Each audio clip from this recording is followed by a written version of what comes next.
Atención, atención. La ONU está en crisis. El sur global se levanta y no se queda atrás.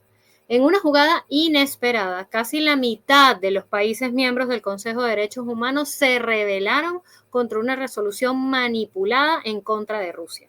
No solo votaron en contra o se abstuvieron, se atrevieron a revelar un sistema corrupto que encubre los crímenes de sus aliados.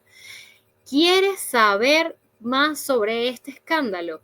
Vamos a ello. Y para eso hemos preparado un material muy especial con el que vamos a profundizar todo lo que sucede en torno a esto. Rusia ha sacudido los cimientos de la ONU.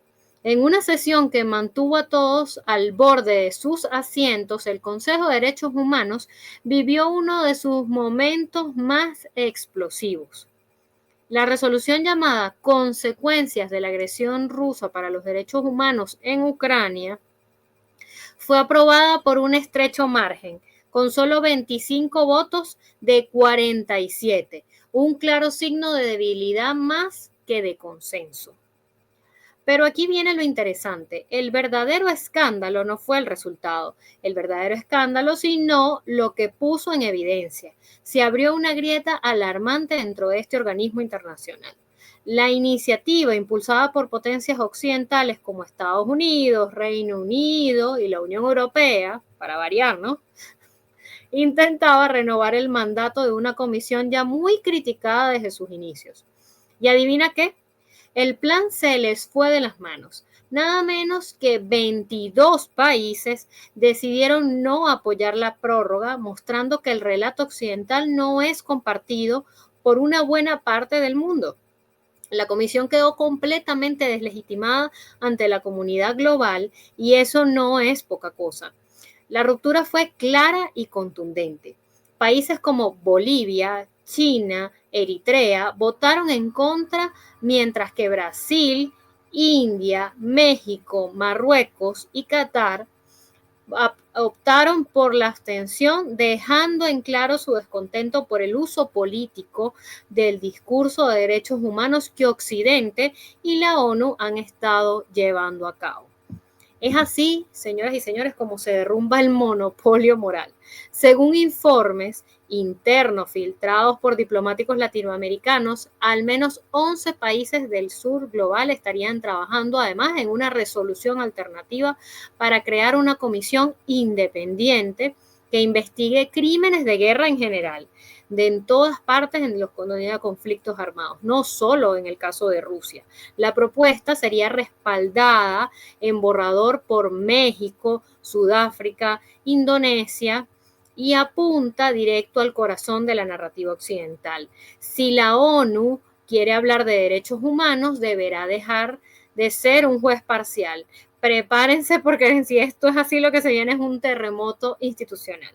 Pero sigamos con el resto del material que hemos preparado. Porque desde el principio, mis amigos, Moscú afirmó que todo era una maniobra, aunque no tienen el voto en el Consejo. Rusia desacreditó la comisión como un mero instrumento de manipulación política.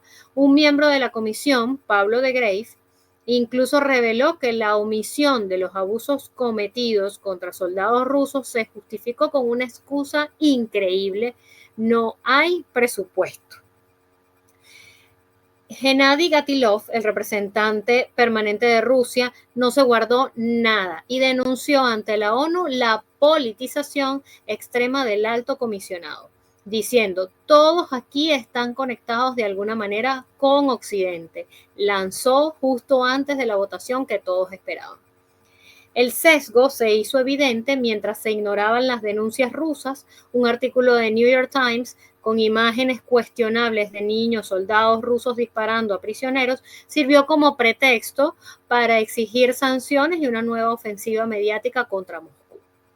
Lo que está en juego no es solo una resolución, sino la utilización de la ONU como un instrumento geopolítico. El silencio constante del alto comisionado sobre los ataques a periodistas rusos es una complicidad escandalosa, sentenció Gatilov, cerrando una intervención que dejó a la organización en una posición muy incómoda. Definitivamente, Gatilov dejó a la ONU en desnudo. mientras desmantelaba el relato oficial. Una filtración desde Ginebra difundida por medios alternativos rusos reveló tres informes sobre tratos crueles a prisioneros rusos que fueron archivados por falta de relevancia estratégica, según un correo interno de la propia comisión. Y eso no es todo. Se descubrió que una consultora financiada por la Unión Europea colaboró en la redacción del informe final sin declarar conflicto de intereses. ¿Derechos humanos o guión político preparado? Sigamos más bien con este material, porque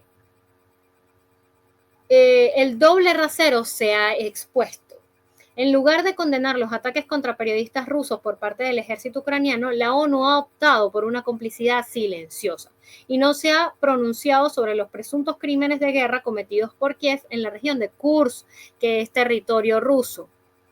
Las cifras son alarmantes. Solo en las últimas semanas, 6 periodistas rusos han perdido la vida en zonas de conflicto, mientras que otros 10 han resultado heridos por ataques deliberados, llevados a cabo con drones y artillería de la fuerza ucraniana. Gatilov no se quedó callado y expuso el cinismo de aquellos que dicen proteger la verdad.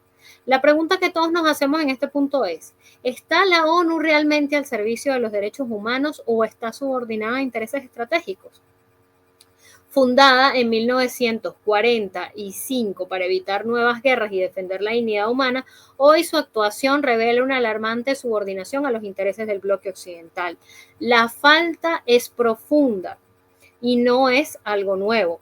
Aunque los estatutos de la ONU prometen igualdad, imparcialidad y respeto a al derecho internacional, las decisiones se toman en función de los intereses de las potencias dominantes. Los abusos de sus aliados se encubren o minimizan, mientras que las denuncias contra sus rivales se amplifican sin piedad.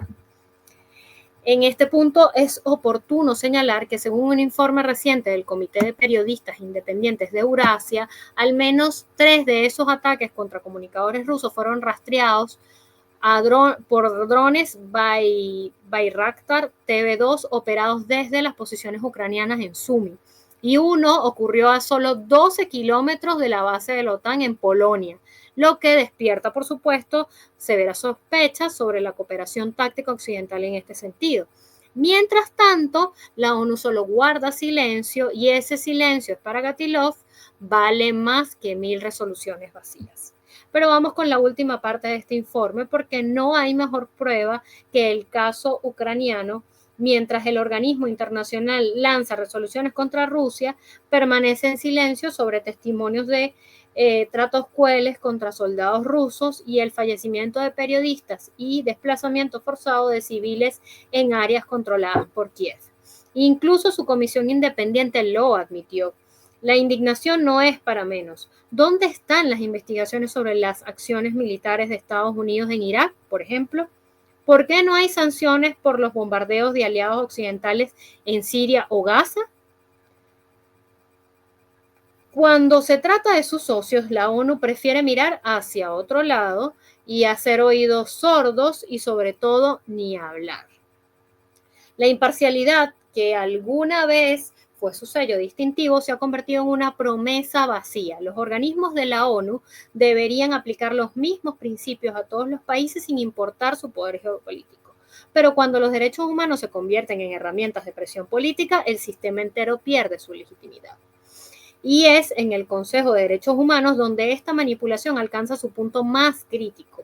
Según lo denunciado por el representante ruso, las votaciones se ganan a golpe de chantajes, presiones y beneficios diplomáticos. Así, el sistema ya no representa la justicia, sino la voluntad de una élite global que no rinde cuentas a nadie. Es decir, derechos humanos a la carta. Y una filtración del portal Geneva Leaks reveló que al menos 5 países del Consejo de Derechos Humanos recibieron incentivos de cooperación bilateral por parte de Estados Unidos y la Unión Europea antes de la votación contra Rusia. Entre ellos, 2 naciones africanas obtuvieron paquetes de ayuda por más de $100 millones a proyectos urgentes. ¿Coincidencia? Lo dudamos. La supuesta imparcialidad de la ONU se derrumba cuando las resoluciones se compran como si fueran votos en una subasta diplomática. Bien, amigas y amigos, hemos llegado al final de esta información. Mi nombre es Nancy Vargas Pérez y los invito a que nos veamos en una próxima oportunidad.